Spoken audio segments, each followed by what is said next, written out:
G'day everyone, cheers, welcome back to Grandma's Handbag. So glad you can join us this time for finally another episode of the Top 100 Albums Countdown here. The Helper.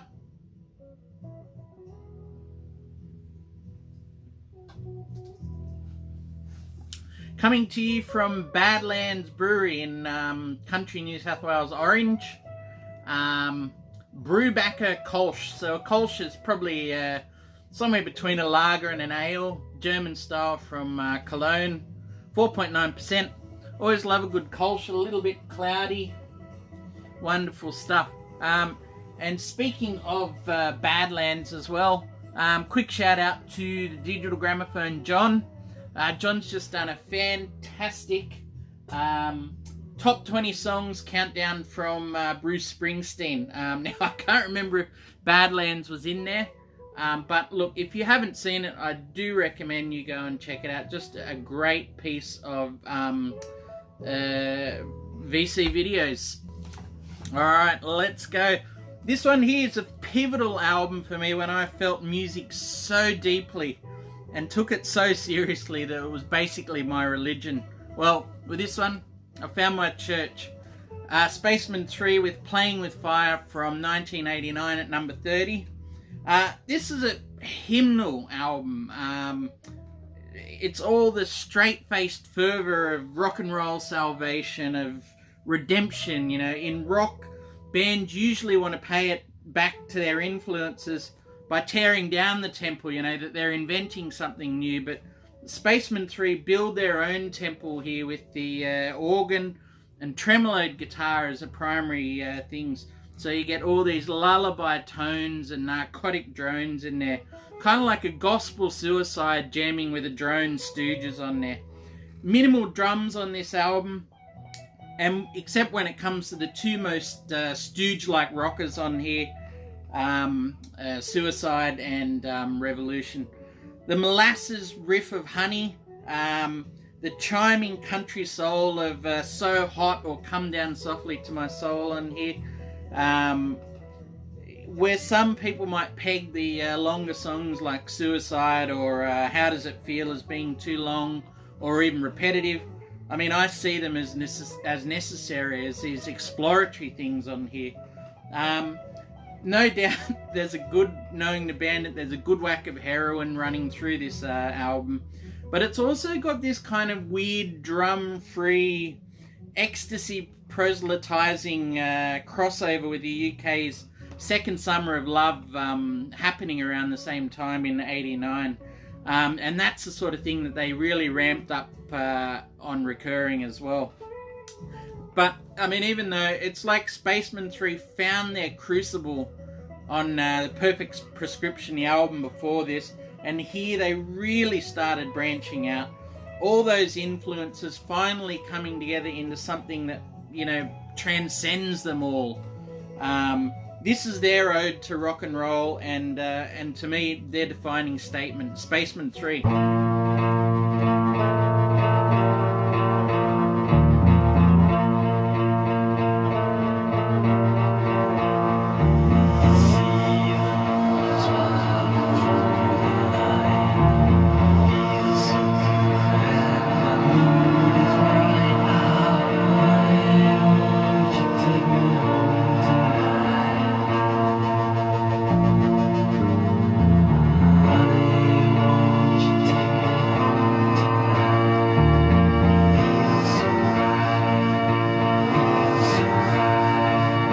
Here's a bit of a spoiler for you.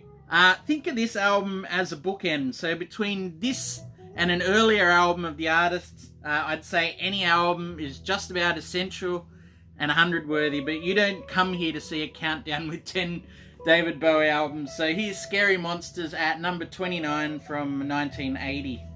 Look, I read recently with Tony Visconti, who does a hell of a job on this album, by the way, producing, that this was meant to be Bowie's Sgt. Pepper, that mix of high art and a push for a commercial payoff.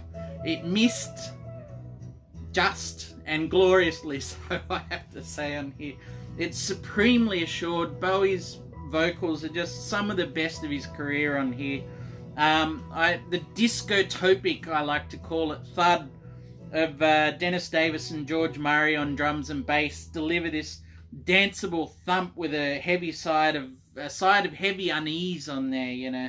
Meanwhile, the textural guitar and the synth guitar of Robert Fripp and Chuck Hammer sort of paints itself over the top, while underneath you hear mainstay Carlos Alomar keeping things supple and subtle as well. I mean, there's nary a dud on this album. Side 1's got your radio hits on there, while side 2's got the deeper cuts like Because You're Young and Teenage Wildlife, which is an incredible high point on here as well. I love it. It's certainly a summation of the Berlin era Bowie mixture of art and pop. It's got this mature Bowie on here that's really comfortable with himself and even dancing with his own legacy, as you see on the timeless Ashes to Ashes. And he's also in that same video and thing latching onto the Blitz kids, you know, those ones that are so enamored of his Berlin era artwork that created their new romantic movement. Bowie appears as this elder statesman on here, singing of the pretty things that he's even birthed throughout the 70s. And while it flirts with MTV pop at times, the musical scope and ambition on display here just ties right back in with his 1970s work. You know, Let's Dance would put David Bowie front and centre and dull his edge somewhat, I would say. I like him just left of and razor sharp.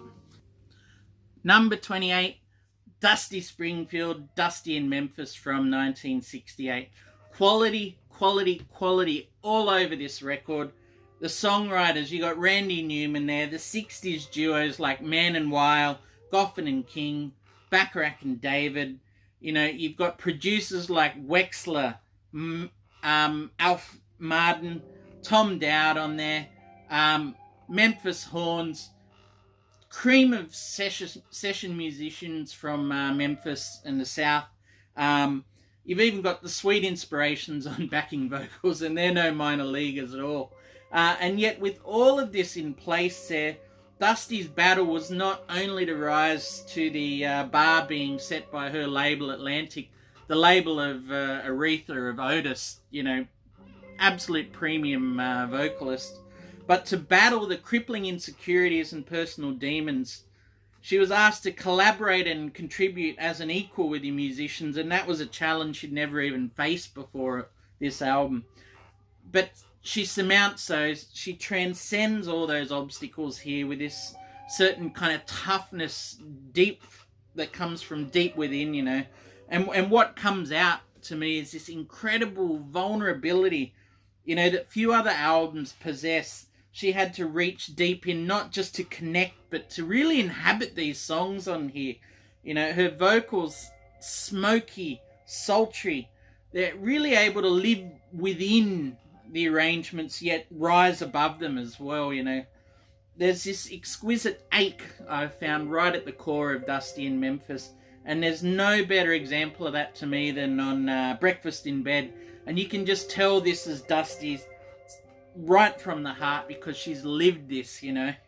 And then, of course, you got the coy, just a little lovin', the barely concealed sensuality of Son of a Preacher Man, the pleas of I Just Can't Make It Alone.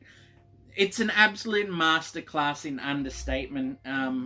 Dusty Springfield, may her star never dim. Oh, your shoes like brown, and I will lock the door, and no one has to know you're coming again, darling.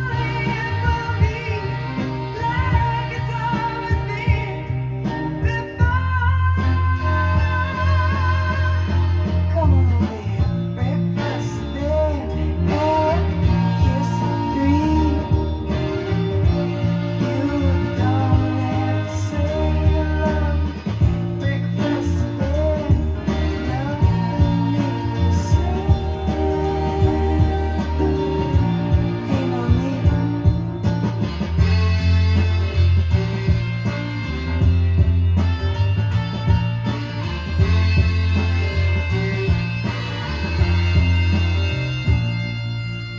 Okay, 27. I remember the sense of serendipity that this brought this album into my life. One day I was just reading the record reviews in a local paper and read something which I sounded like an album I really needed to hear. Very soon after, I walked into a Sydney record store called Waterfront, and they were playing an album that somehow just felt very familiar, whether it was a Nick Drake-esque vocals or something I'd read or that. And it was this album, Belle Sebastian, If You're Feeling Sinister, from 1996. And this was the first current band that I felt I'd actually discovered that was actually mine.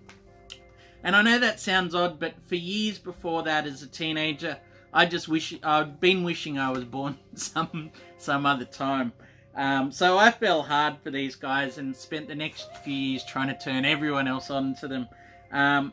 This album is just a complete antidote to all that late 90s alternative new metal guitar angst, and they didn't feel like anything else around. But then again, neither did I. I was a shy, anxious, introverted kid, new to university, who could barely even talk or make friends with strangers, you know. This album is full of religion, sex, sexuality, longing, loneliness, suicide, and yet it's all wrapped up in this comfort blanket of folk pop, marrying the tender sensitivities of Velvet Underground's Third to the bedsit woe lyrics of the Smiths. So that sense of the familiar, but somehow still arriving at some place feeling pretty new. They trade here in whispered secrets, coy, suggestive and subversive stuff, often self-deprecating, and yet somehow quietly confident as well. There's fantastic songwriting and vision as well from Stuart Murdoch leading Belle Sebastian here. And with the 8-piece band filling songs out in a quiet kind of lush way with violin, trumpet and piano on there as well. I mean, I've probably made this sound pretty dry and academic, but it feels anything but that to me. I can't pinpoint a favourite song on here. They really are all as good as each other. It could have been almost as well any of their first 3 albums, but this is where I came in and is probably most representative for Belle Sebastian. A definite 90s high point, If You're Feeling Sinister. Number 26, Mercury Rev with Deserter Songs from 1998. This is actually an original press that I bought back at the time. So you can tell it meant something to me back then and still does now. Like I mentioned before, I spent a lot of my late teens, early 20s feeling like I was born in the wrong time. And since this album sounded like little else when it was released in 98, I was immediately drawn to it. It shimmers its way in like a memory on the song Holes. It's full of creaking corners and dusty cupboards, warm Chamberlain strings washing over you, silvery horns and operatic bowed saws. And after that, it rarely lets up like that for much of the album. There's a certain decayed majesty on here that felt really lived in and earned even. It gave this album a kind of a make or break feel for the band. And after their first 3 albums, which really pushed them to the breaking point, you know, as the band themselves say, bands, those funny little plans that never work quite right. This one was recorded upstate New York, a New York band, and a couple of adopted local sons in Levon Helm and Garth Hudson of the band drop in and endorse Mercury Rev's turn to Americana here, drawing as much from folk roots as Tin Pan Alley, from Disney soundtracks as much as alternative rock. And all the non-rock instrumentation solidifies that feeling here. It's as much whistling soprano, timpani and flute as guitar, bass and drums. Frequently gorgeous, this album. Still always has a few shiver-inducing moments for me. The codas on Holes and Opus 40, or Grasshoppers guitar reels on The Funny Bird still do it for me. Yet for all the delicate, timeless epithets and things on here, the cobwebs still get gleefully blown away with the closer, Delta Sun Bottleneck Stomp. That kind of weird reminder that these guys actually did once collaborate with the Chemical Brothers, strangely enough. with crackling phonographs and pianolas on here, this album sounded old to begin with, and that's probably why it hasn't aged a day in 21 years. Still timeless to me. Mercury Rev. Number 25, Lou Reed with Berlin.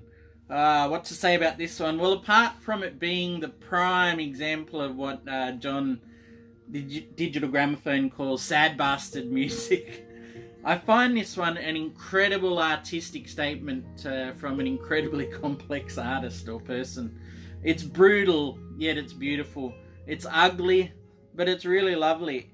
It hurts, and somehow to me it still cathartically heals. The upbeat of the first half of the album jars musically in its arrangements, while the second half jars lyrically while it heals you musically. The album's trajectory to me is almost like unlike any other album. It starts up here and then it begins to sink towards the end of side one, and then it just nosedives through side two. It's a literal free fall, to the point that the closer sad song is a literal relief to the darkness and despair this album delivers. And while it's worked its way for me into treasured territory, it still raises more questions of its creator than it answers. Things I still can't get a grip on, you know. The songs here, on one level, Lou is continuing those sort of Caroline Says style character studies from the Velvet Underground on through Transformer. But on another level, you have a man going willfully darker and deeper, you know, into realms, whether autobiographical or fictitious. A certain degree of empathy is needed to even touch on the sorts of subjects Lou's dealing with here. Otherwise, things quickly go from exploration to exploitation. Overlaying all of this stuff too is Lou Reed's shunning of commerce for art, a la Metal Machine music. You know, this album has taught me the power of uneasy listening, for want of a better term. Music that challenges you, that you need to work to appreciate, to crack, and to unpack it. And that's something I feel richer for somehow. Lou Reed, Berlin. 24, Primal Scream with Screamadelica, 1992. What to say about this one? Well, this is just a feel-good album for me. An album that kind of let me construct acid house and rave fantasies, even though I was 10 years late to that party. It's this album that fully embraced synthetics and electronics in DJ and rave culture, and it still keeps a beating rock and roll heart that sits somewhere between the Stones. When I say that, I'm talking 1971 era Sly and Rolling. From the gospel-tinged rocker moving on up, you feel like you're on this communal journey via inner space, though, arriving at the twin dance towers of Loaded and Come Together, departing via the gorgeous Damaged and Dub Symphony of Higher Than the Sun, to finally Shining Like Stars. It's this fantastic prism, I find, though, also, through which to view early 90s sample culture. It's sort of borrowing liberally from the Stones, as I said, via a couple of Jimmy Miller-produced songs there. Two of the best songs the Stones never wrote, by the way. 13th Floor Elevators, covers, Jar Wobble from Public Image, guesting on bass. Two good feet firmly in the dance rave territories, courtesy of Andrew Weatherall, with a masterstroke job on production. Boys Own Productions as well, and The Orb in there. And then sprinkled throughout that are film snatches from Paris, Texas, and Peter Fonda. Screamadelica really is Primal Scream's own attempt to fashion their own psychedelia. This intoxicating mix, it's equal parts 60s revival fantasy, complete blaggers chants, and this brazen rave hedonism as well. Even the cover here radically repositions the band away from their earlier MC5 roots, I should say. But this one for me contains most of their magic. Screamadelica, number 24.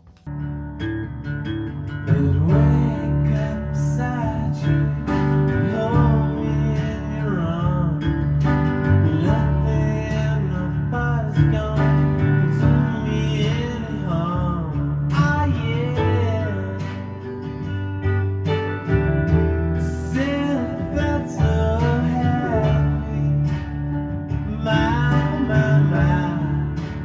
every way I feel inside made me feel so glad to be alive.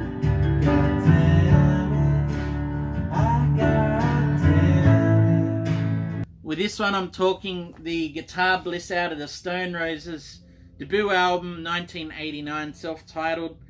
The way this album fades in brings just this instant swagger to proceedings, as though they were exactly what the world had been waiting for, and then proceeds to deliver exactly what the world needed to. And I think while it's easy to overlook now, that collision of baggy hacienda beats and sparkling indie guitar was something of an exception in 1989, and done exceptionally to boot here as well. The Lennon-esque mono drone of Ian Brown's vocals, they just seem to work for me here, almost letting the tension and the emotion of the arrangements and the instruments speak for themselves, and boy do they. The Pollock-esque splashes of birdsey and bottled sunshine that John Squire, who did the artwork here as well, conjures up on guitar, Manny on bass, bringing everything from cavernous rumbles to liquid droplets of gold, and then Rennie's drumming. The guy plays his kit like an artist does a colour palette, bringing movement and just somehow making this whole album breathe. Fantastic drummer. The track listing on here, basically flawless. It's almost, again, impossible to pick a fave. I kind of remember this Enemy review years ago saying there were almost these hidden frequencies in here which always had me listening extra close and often to try and find them. I still feel like they're in there waiting to discover them, and I hope I just don't find them quite yet. The Stone Roses, 23. Alright, and just like the album before, if ever there's a band or album to fulfill that part of the old maxim that you've got a lifetime to make a debut album, here's Exhibit A. Television Marquee Moon, number 22 from 1977. Right from the off of this one, those galloping drums and stuttering hi-hats propel you straight away into this long, strange night of the soul, where visions keep coming at you courtesy of Tom Verlaine's impassioned, poetic lyrics, nuanced vocals in there, the dance and the weave of those twin Quicksilver guitars, to me painting infinite monochrome shades around each other, while drums and bass spark and chatter behind like two friends in a bigger gang, driving everyone on with their mischief and energy. It's this incredibly paced album. The first three tracks sweep you breathlessly into the imperial title track itself, this slow motion study in build and dynamics in there. Side 2 slows things a touch, but only hammers home basically what side 1 sets up on here. Everything's so tight you could turn this elephant on a dime. Every piece is whipped into shape from playing these songs live for 3 to 4 years. An incredible ensemble performance, in some ways in my mind closer to jazz. Each member's instrument utterly integral. And I will say though that while the guitars often get the plaudits, the rhythm section here is one of my favourites anywhere, anytime. The famously dry production from Andy Johns helps in keeping this album fresh to me, alive, as though every song is still an adventure that waits in a night ahead of you, you know. It still holds for me that same mystery as my first listens 20 years ago. You know, as they said of this, and it's true, this is not Earth music because it's out of this world. Television, number 22. Number 21. If ever there was an album I wish I'd made, here it is. Galaxie 500 with Today from 1988. What I love about this album, and there's so much, is just, for starters, how amorphous the three instruments feel. You know, you've just got guitar, bass and drums, but oftentimes the guitar is the rhythm on here, while the drums seem to slither beautifully around the steady beat. You know, while Naomi's warm, high, Peter Hook-esque bass takes on that beautiful melodic second guitar roll that trios often need. And then there's that guitar, that it's a tone to me that achingly straddles clean articulacy and blurred distortion, this sound of quiet urgency with solos that curl around themselves, and those solos kind of prove that it's often not what you say, but it's how you say it. For example, just check out the exquisite crying guitar solo, feedback solo on It's Getting Late. Perfect example. Dean Wareham has said that on this album the guitar just seemed to play itself, and I can totally feel that. It's amazing. Every strummed verse, every solo that comes in after every second chorus just feels like every day for me. Mostly the same, with that right touch of difference and wonder to leave you wanting to hear another, to face another. On a macro scale though, the lyrics seem to offer almost nothing new. I often say that Dean Wareham, the songwriter or main songwriter, built a career out of mining Velvet Underground's third album so completely. But in expressing private dreams, hopes and fears, there's little that comes close to this album. It feels quite monochromatic to me, like that cover, you know. It's a study in understatement, in self-containment, in a real singularity of vision. Quite amazing for a debut album. Producer Kramer's reverb sonics perfectly accentuate the band on this album too. And I've got to be honest with you, I was in tears at times listening to and writing for this one. It's this real hug for my soul. It hits me someplace deep and wraps up a hell of a lot of what I think a great album and band should be. A complete desert island disc for me. Galaxie 500, number 21.